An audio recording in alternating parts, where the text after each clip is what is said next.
Hello বন্ধুরা, welcome to my channel. আমি রনিতা। বন্ধুরা, আমরা প্রত্যেকেই দেখছি যে দিনের পর দিন যেভাবে পরিবেশ দূষিত হয়ে যাচ্ছে, কলকারখানা, গাড়ি, যানবাহন সমস্ত দিক থেকে পরিবেশ দূষিত হচ্ছে। তার পাশাপাশি আমরা অরণ্যকে যেভাবে কেটে ফেলছি, গাছপালা সমস্ত কিছু কেটে ফেলে আমরা যেভাবে প্রকৃতিকে বিনষ্ট করছি, প্রকৃতির অনেক ক্ষয়ক্ষতি করছি। তো এর ফলে কিন্তু ক্ষতি আমাদেরই হচ্ছে। তো এইভাবে দিনের পর দিন গাছপালা কেটে ফেলতে আমাদের যে অবস্থা কোন পর্যায়ে চলে যেতে পারে, এর ওপরেই আমি একটা সুন্দর গল্প তোমাদেরকে শোনাবো। তো চলো, আমি আর কথা বলবো না, তাহলে ভিডিও শুরু করে ফেলি। গল্পের শুরু হয় সবুজপুর নামের এক শান্ত গ্রাম দিয়ে। গ্রামের ঠিক মাঝখানে ছিল এক বিশাল প্রাচীন বটগাছ।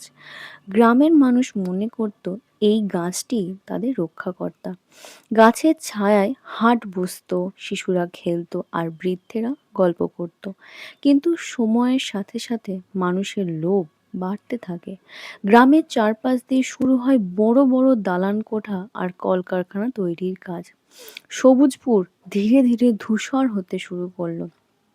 নতুন প্রজন্মের কাছে সেই বটগাছটি হয়ে দাঁড়ালো কেবল এক টুকরো জায়গা, যা দখল করলে অনেক টাকা পাওয়া যাবে। গ্রামের এক যুবক, তার নাম অরণ্য, সে শহরের এক বড় ডেভেলপার কোম্পানির সাথে চুক্তি করলো যে সে গ্রামের এই শেষ চিহ্নটুকু, অর্থাৎ ওই বটগাছটি কেটে সেখানে সেখানে একটি শপিং মল বানাবে। গ্রামের বয়োজ্যেষ্ঠরা বাধা দিলেন। তারা বললেন, বাবা, এই গাছ কাটলে অভিশাপ নামবে। এই গাছ আমাদের অক্সিজেন দেয়, আশ্রয় দেয়। অরণ্য হেসেই উড়িয়ে দিল। সে বলল, অক্সিজেন সিলিন্ডারে পাওয়া যায়, কিন্তু উন্নতি এভাবে পাওয়া যায় না। গাছ কাটার দিন ঠিক হলো।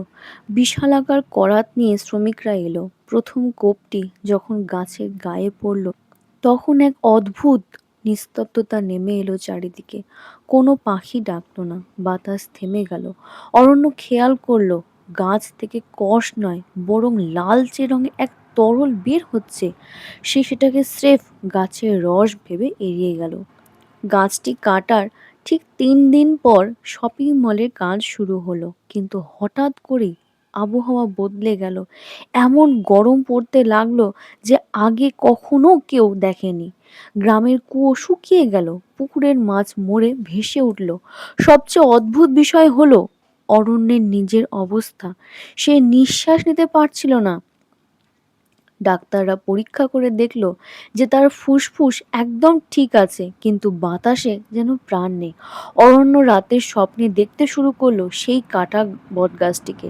গাছটি যেন তাকে ডাকছে, আমি আমি শুধু কাঠ ছিলাম না রে খোকা, আমি তোর পূর্বপুরুষের আশীর্বাদ ছিলাম। এখন তুই তোর দালান নিয়ে নিঃশ্বাস নে। অরণ্য দেখল তার নিজের বাড়ির সামনের ছোট বাগানটিও মরে গেছে। চারিদিক শুধু ধুলো আর ধোঁয়া। যে এসি সে লাগিয়েছিল তা অকেজো হয়ে যাচ্ছে তীব্র তাপে। অরণ্য বুঝতে পারল সে যা ধ্বংস করেছে তা আর কেনা সম্ভব নয়। শপিং মল তৈরি হলো ঠিকই, কিন্তু সেখানে যাওয়ার মতো সুস্থ মানুষ গ্রামে আর অবশিষ্ট নেই। তীব্র খরা আর অক্সিজেন সংকটে গ্রামটি এক পরিত্যক্ত মরুভূমিতে পরিণত হতে চলল। গল্পের শেষে দেখা যায় যে অরণ্য সেই কাটা বটগাছের গুড়ির পাশে বসে কাঁদছে। সে বুঝতে পেরেছে মানুষ যখন শেষ গাছটি কেটে ফেলবে এবং শেষ নদীটি বিষাক্ত করে ফেলবে, তখনই সে বুঝতে পারবে যে টাকা খেয়ে বেঁচে থাকা যায় না। সেদিন থেকে অরণ্য প্রতিজ্ঞা করলো সে তার জীবনের বাকি সময়টা শুধু গাছ লাগিয়েই কাটিয়ে দেবে। কিন্তু প্রকৃতি কি তাকে সেই সময়টুকু দেবে?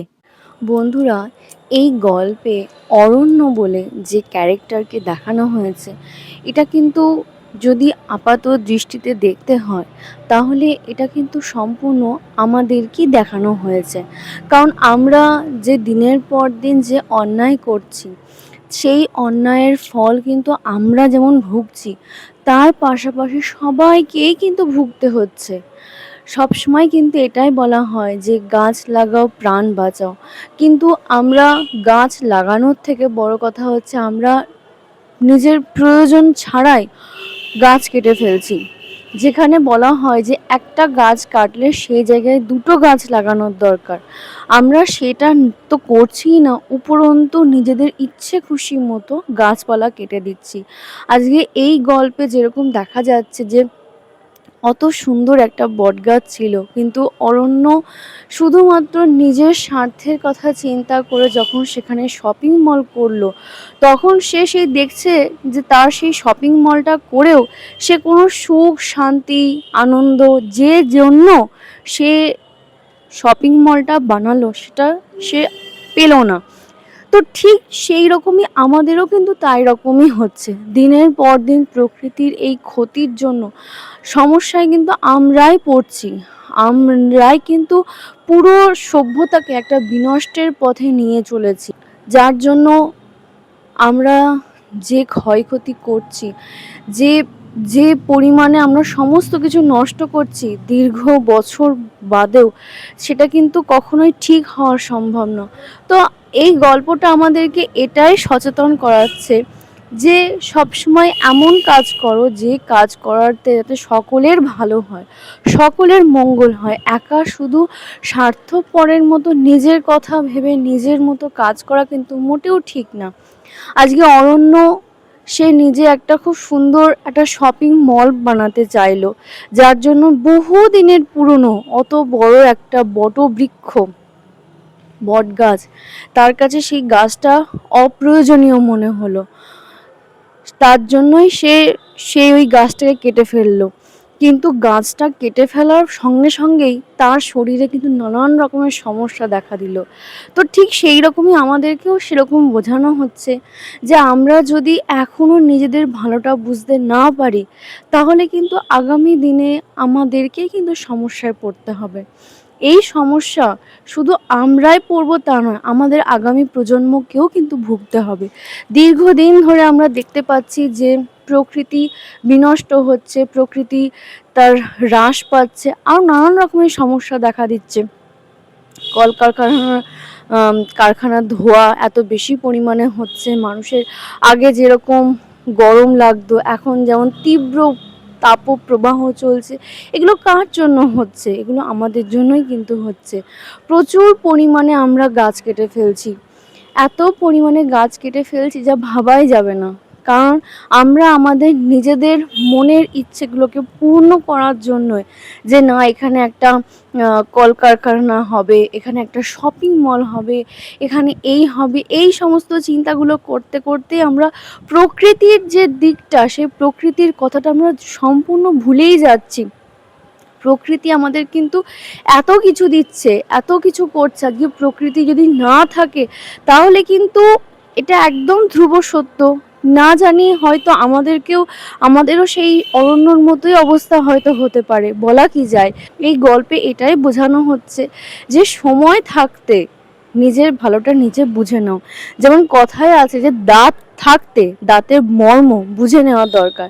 ঠিক সেই রকমই এখন যদি আমরা নিজেদের ভুলটা শুধরে নিই, তাহলে হয়তো আগামী জীবনে আমাদের ভালো হবে। আর যদি আমরা এখনও ভুল করতে থাকি, তাহলে কিন্তু আগামী দিন ভীষণ বড় ভয়ঙ্কর কিছু হতে পারে, এর থেকেও ভয়ঙ্কর কিছু হতে পারে। যার জন্যই কিন্তু সেই সামনের ভবিষ্যৎটাই একদম অরণ্যের জীবনের মধ্যে দিয়ে আমাদের সামনে ফুটে উঠেছে। তো আমি তোমাদের প্রত্যেকের কাছেই এটাই বলবো যে একটি গাছ একটি প্রাণ। সুতরাং প্রচুর পরিমাণে গাছ লাগাও, নিজের ভালো করো, পুরো সমাজের ভালো করো, আগামী প্রজন্ম আমাদের সভ্যতা সবার ভালো করো। ভালো থেকো, সুস্থ থেকো। তাহলে বন্ধুরা, তোমাদের এই গল্পটা কেমন লাগলো আমাকে অবশ্যই জানাবে। আর যদি ভিডিও ভালো লেগে থাকে তাহলে চ্যানেলটিকে সাবস্ক্রাইব করে লাইক শেয়ার আর কমেন্ট করতে ভুলবে না। আজকে এই পর্যন্তই, তাহলে দেখা হবে আবার আরেকদিন।